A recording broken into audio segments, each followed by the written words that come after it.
안녕하세요. 정원장의 건강교실입니다. 오늘은 일요일입니다. 하지만 특별한 일정이 없어서 제가 이렇게 영상을 촬영하고 있습니다. 오늘은 최고의 건강식단을 찾아서 제 2탄입니다. 제 개인적인 생각에는 오늘 여러분들에게 소개해드린 내용이 아마 가장 새롭고 중요하지 않을까 그렇게 생각합니다. 자, 그럼 시작하겠습니다. 오늘 여러분들에게 제가 소개시켜 드릴 분은 하비 다이아몬드 박사입니다. 미국의 자연위생학을 공부한 영양학 박사입니다. 이분의 책이 우리나라에 3권 정도가 지금 소개가 되어 있는데 제가 다 읽어봤습니다. 그 중에서 가장 중요한 책이 이 다이어트 불변의 법칙이라는 책입니다. 인기 그룹 봄, 여름, 가을, 겨울에 전태관 씨와 김종진 씨가 이 책을 읽고 실천을 해서 살도 많이 빼고 그리고 몸도 굉장히 건강해졌다고 해서 나름은 알려진 책입니다. 이 하비 다이아몬드 박사는요, 의사는 아니지만 본인 스스로 47가지의 다이어트를 다 해봤는데 다 실패했다고 합니다. 그래서 낙담한 그런 시기가 있었는데 그때 우연히 이 자연위생학이라는 것을 배우게 되고 본인이 실천하고 그 이후에 몸도 엄청나게 좋아지고 건강도 좋아지고 이래서 집중적으로 이 위생학을 공부하고 영양학 박사까지 취득한 분입니다. 이분은 본인이 고엽제 환자였습니다. 그 월남전에 참전한 적이 있는데요. 그 고엽제 후유증으로 인해서 목숨까지 위태로운 상황에서 본인이 이런 자연위생학을 공부한 것을 토대로 말끔히 그 고엽제 후유증을 치료하고 정상으로 돌아오신 분입니다. 그리고 이분이 주창하는 것이 모노 다이어트입니다. 모노 다이어트. 이건 제가 마지막에 다시 좀 설명을 드리고요. 이분 책에서 근본적으로 바탕에 깔려있는 내용은 뭐냐면 몸의 과잉 독소가 비만의 원인이다. 우리는 그냥 정상적으로 몸에 굉장히 좋은 음식을 드시고 평범한 그 하루를 보내더라도 몸속에서는 적지 않은 노폐물이 조금씩은 나옵니다. 그죠? 음식물 찌꺼기도 있을 거고 몸 자체적으로 교체를 하는 과정에서 약간의 찌꺼기나 독소가 생성될 수밖에 없습니다. 그런데 문제는 우리의 잘못된 식습관으로 인해서 이 과잉된 독소, 몸에 과잉된 독소가 비만의 원인이 되고 그리고 건강을 해치는 아주 주요한 원인이 된다. 이렇게 이분은 주장하고 있는데요. 이분의 이 다이어트 불변의 법칙이라는 책이 굉장히 중요한 이유는 다른 건강 혹은 다이어트 서적과 다르게 언제 어떻게, 그죠? 우리가 음식을 언제 어떻게 섭취해야 되는지에 대해서 아주 독특한 그런 주장을 하고 있습니다. 사실 무엇을 먹을 것인가에 대해서는 제가 앞에서 여러 차례 말씀드렸죠. 그죠? 큰 틀에서는 뭐 밤에 야식이 좋지 않다 이런 말씀을 드렸었는데 그것보다 더 아주 세심하게 언제 어떻게 먹어야 되는지에 대해서 이분은 강조하고 있습니다. 요 설명을, 1번 설명을 드리기 전에 제가 예전에 한 15년쯤 전인 것 같습니다. 그 한의 예과 시절에 30대 중반이었는데 제 아내가 요가를 배운 적이 있습니다. 그 아파트 근처에 자그마한 요가원이었는데 그 아내 말로는 진짜 왜 고수풍 있지 않습니까? 도인풍에 아주 연세도 조금 있으신데 아주 호리호리하고 그런 분이라고 그렇게 저한테 설명을 했는데 정말 얼굴이 아주 맑고 혈기도 좋고 몸도 너무 가볍고 건강해 보여서 아주 열심히 배운 적이 있습니다. 근데 그분이 하셨던 말씀이 그분이 아침을 안 드신다고 그렇게 듣고 왔더라고요.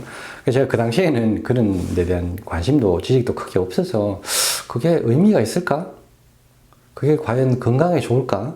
저도 뭐 당시만 하더라도 최근까지만 하더라도 아침, 점심, 저녁 삼시세끼를 잘 챙겨 먹는 것이 골고루 잘 먹는 것이 건강의 아주 기본이라고 그렇게 최근까지도 알고 있었기 때문에 좀 이해가 안 됐죠.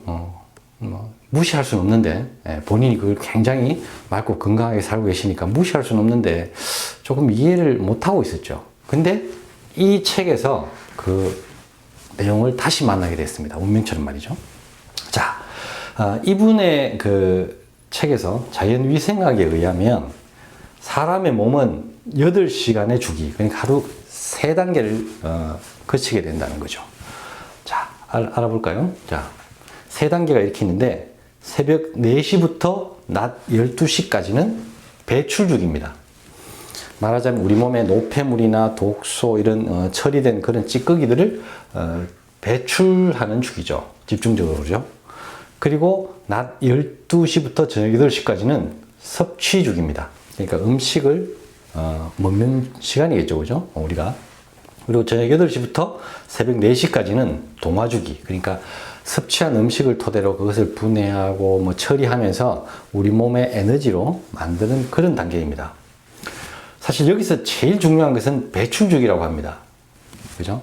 이 몸에 독소를 그리고 노폐물을 내보내는 시기이기 때문에 이때는 가급적이면 아무것도 드시지 않는 것이 좋고요. 만약 드셔야 한다면 생과일 정도, 그죠? 생과일을 갓 갈아낸 과일 주스 정도는 허용되지만 무거운 음식이나 소화가 잘 안 되는 음식, 그런 음식은 전혀 도움이 안 된다고 합니다. 이분이 이렇게 3가지의 어떤 3단계의 주기로 8시간씩 이렇게 몸이 작동을 한다고 합니다. 자, 그리고 이분이 두 번째 주장을 하시는 게 이것도 굉장히 저도 깜짝 놀랐는데요. 사실은 너무나 당연하면서도 모르고 있었던 거죠. 섞어 먹지 마라. 이게 무슨 뜻이냐면요. 우리는 항상 스테이크를 먹을 때 보면 뭐 감자라든가 그런 탄수화물을 같이 먹죠. 그죠?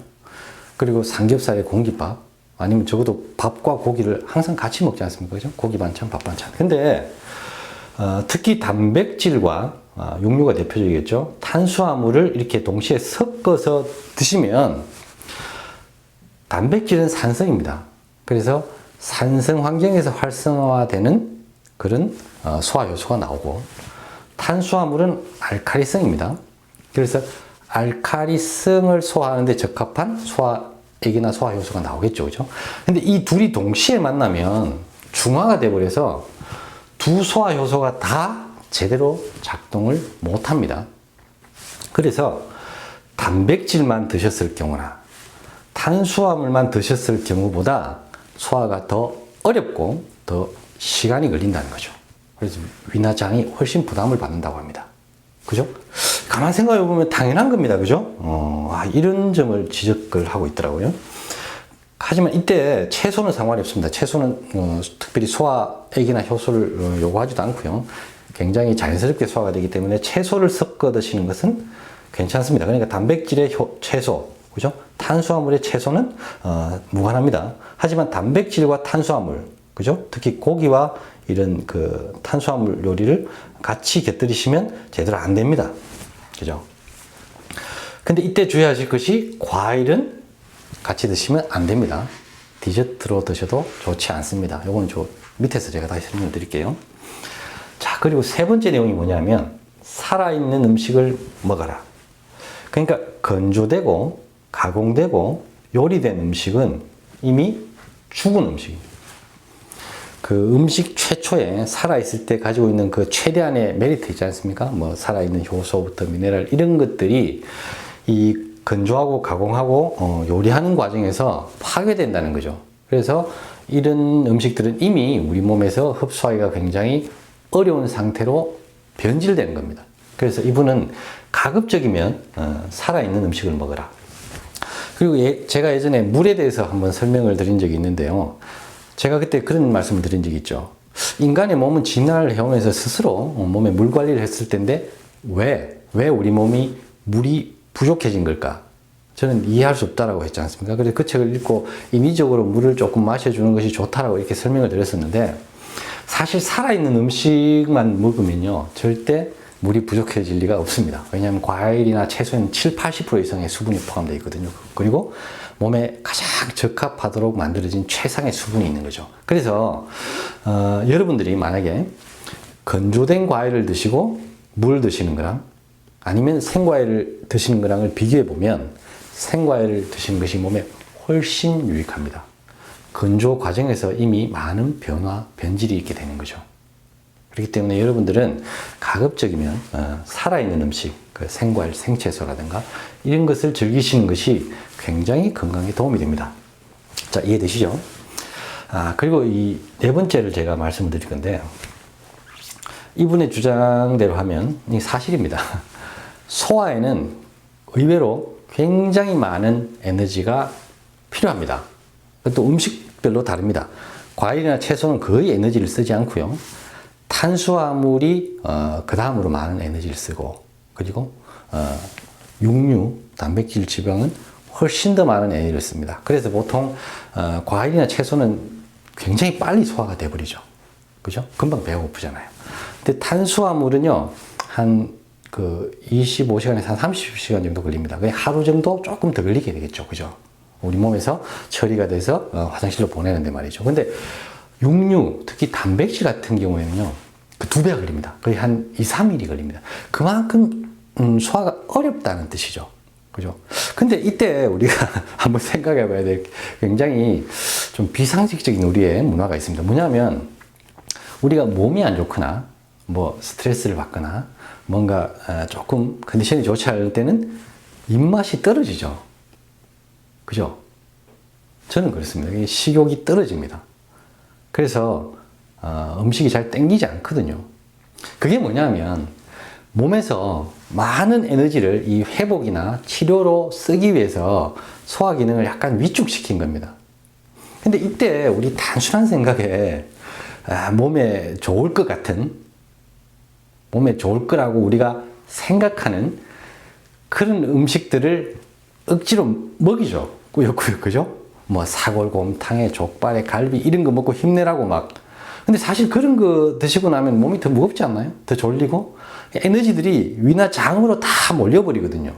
그러면서 몸의 회복이나 치유는 더 늦어지게 됩니다. 더 방해를 받고요. 그래서 사실은 이 조금 식욕이 부진할 때는 아주 가벼운 과일이나 가벼운 그런 소화가 굉장히 좀 수월한 음식 위주로 가볍게 드시면서 사실 몸을 도와줘야 되거든요. 근데 우리 이 단순한 생각에는 몸에 좋을 거라고 생각하는 그런 무거운 음식들을 막 집어넣게 되죠. 그럼 여러분들 몸은 훨씬 더 힘들어집니다. 그만큼 우리의 몸은요, 소화에 많은 에너지를 씁니다. 그죠? 이 점이 참 보통은 잘 모르고 반대로 하고 있죠. 자, 그리고 마지막 5번째인데요. 과일 먹는 법. 저도 가끔 듣긴 했는데요. 이게 자료를 통해서는 잘 못 봤거든요. 근데 이 책에서 잘 나와 있습니다. 뭐냐면, 과일은 한 2, 30분이면 거의 위를 지나면서 장으로 가서 거의 소화가 끝이 납니다. 그만큼 빠른 진행 속도를 보이고 있다는 거죠. 근데 만약에 여러분들이 디저트로 많이 드시잖아요, 과일을. 그죠? 뭐 밥이라든가 고기 이런 걸 드시고 과일을 드시면 어떤 일이 벌어지냐면 탄수화물이나 고기는 위에서 3시간에서 8시간 정도를 머무르게 됩니다. 그러면 위에 과일이 들어오겠죠. 물론 효소도 좀 다르긴 합니다만 이런 과정에서 이 과일이 제대로 처리가 되지 않고 발효가 된답니다. 발효. 그죠? 그래서 거기서 알코올도 생길 수 있고, 그죠? 이게 막 산성으로 변하기도 하면서 여러 가지 좋지 않은 변화들이 일어난다고 합니다. 그래서 뭐 과일 먹고 속이 쓰리라든가 뭐 여러 가지 그런 증상을 느낄 수 있는 거죠. 그죠? 그래서 과일은요, 공복에 드시는 것이 가장 좋습니다. 공복에. 만약에 식전에 드셔야 되면 아까 말씀드렸듯이 과일이 위를 지나가는 시간이 30분 이내이기 때문에 식전 한 30분 이내에 과일을 드시고 식사를 하시는 것이 좋고요. 만약에 과일을 드시고 식사를 하셔야 되면 상관이 없는데 과일을 식후에 드셔야 되는 경우 있잖아요. 근데 아까 말씀드렸듯이 그 탄수화물 같은 경우는 한 3시간 정도? 고기는 그보다 한 5시간 뭐 이렇게 걸리거든요. 그러니까 만약에 섞어 드신 경우에는 더 오래 걸릴 수 있고, 그죠? 그렇기 때문에 최소한 탄수화물 식사, 우리가 한식 같은 걸 드셨을 때는 식후 한 서너 시간은 지나고 과일을 드셔야 과일을 제대로 드시는 것이 됩니다. 몸에 해롭지 않고요. 그러니까 과일을 드실 때는 이런 요령이 필요하다는 거죠. 과일 먹는 법, 그죠? 자, 조금 빠르게 오늘 이분의 주장을 알아봤는데요. 이분의 다른 책에 나옵니다. 모노 다이어트는 이 책에 나오지 않고요. 나는 질병 없이 살기로 했다라는 책에 보면 모노 다이어트가 나오는데, 이분이 고엽제를 자기가 회복하고 하는 과정에서 이 다이어트라는 건 어렵지 않습니다. 그냥 과일과 채소만 먹는 겁니다. 다른 건 아무것도 안 먹고요. 이런 모노 다이어트를 이분은 주기적으로 한다고 합니다. 몸을 정화시키는 과정인 거죠. 노폐물을 더 많이 내보내고 그동안 쌓여있던 찌꺼기가 있으면 그걸 내보내는 과정인데, 주기적으로 일주일에 한두 번 아니면 한 달에 정기적으로 일주일씩 뭐 이렇게 이분은 하신다고 하는데, 이 모노 다이어트를 하면 굉장히 노폐물을 빨리 특히 독소를 빨리 내보내기 때문에 몸이 굉장히 좋아지고 살도 빨리 빠진다고 합니다. 저도 한번 해보고 싶은데 일주일이나 한 달 정도요. 아직은 그럴 기회를 못 만나고 있고, 혹시나 제가 몸이 조금 만에 하나 저도 현실 속에서 살기 때문에 스트레스도 받고 이렇게 경영에 어려움도 있고 이러면 스트레스 많이 받잖아요. 그래서 만약에 제가 조금 몸이 컨디션이 안 좋아지면 저도 그럴 경우는 한번 해보고 싶은 마음이 있습니다. 그리고 언젠가는 그냥 시험 삼아 조만간에 기회를 내서 한번 해볼 생각이고요. 모노 다이어트 이런 내용이 나오고요. 제가 막 잡다하게 많은 책을 읽는 그런 스타일인데, 건강과 음식 이런 데 관련된 책을 적어도 수십 권을 읽었죠. 제 서재를 보시면 아시겠지만 책이 불필요하게 많습니다. 근데 제가 건강과 식단에 대한 공부를 하면서 읽었던 책들 중에서 세 사람, 그 중에서 이제 주로 세 사람에서 세 권의 책을 제가 집중적으로 소개시키고 드리고 있는데요. 제가 그 중에서도 딱 한 권만 뽑아라 하면 저는 다이어트 불변의 법칙을 꼽습니다. 여러분들이 여러 책을 읽을 여건도 안 되고 어렵다면, 그런데 정말 건강하고 싶고 살을 빼고 싶다거나 살이 안 찌고 싶다면 저는 이 책을 권해드립니다. 이 책 뒷부분에 보면 이분이 계란, 우유, 그리고 각종 여러 건강과 관련된 것에 대해서 설명을 해 놓은 부분이 있는데요. 계란도 우리 몸에 그다지 도움이 안 되고 해가 되는 경우가 훨씬 많고요.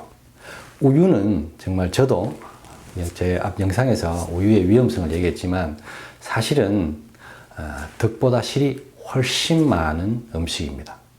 그런 음식을 우리가 굳이 먹어야 할지는 모르겠고요. 이분의 책 뒤편에 보면 이 우유의 위험성에 대해서 굉장히 깊이 있게 잘 분석해 놨습니다. 사실은 지금 현재 이 세상을 움직이는 힘은 상업 자본주의의 자본 세력이죠. 그래서 사실은 계속 언론이라든가 전문가들을 동원해서 좋지 않은, 어떻게 보면 잘못된 정보를 심어주고 왜곡시키고 있는데요. 그래서 여러분들이 이런 책을 읽으시면서 과연 이 건강으로 가는 진실이 뭔가를 많이 접하셨으면 좋겠습니다. 그래서 제가 여러분들이 다른 책은 모르겠고 딱 한 권만 저에게 추천해 주세요 하면 저는 하비 다이아몬드 박사의 다이어트 불변의 법칙을 추천해 드립니다. 이분의 이름처럼, 그죠? 굉장히 좋은 이름이죠. 정말 보석 같은 내용들이 촘촘히 박혀 있습니다. 저는 한 3번 정도 이 책을 반복해서 읽었는데요. 정말 돈이 전혀 아깝지 않고, 그리고 그렇게 두껍지 않습니다. 많이 어렵지 않고요. 그래서 여러분들이 다른 책들은 못 읽으시더라도 이 책만큼은 한 번은 꼭 구해서 읽어보시기를 권해드립니다. 자, 오늘은 최고의 건강 식단을 찾아서 두 번째 시간으로 하비 다이아몬드 박사의 내용이었습니다. 오늘도 저의 부족한 영상이 여러분들에게 작은 도움이라도 된다면 저는 행복한 일요일이 될 것 같습니다. 오늘도 시청해 주셔서 감사합니다.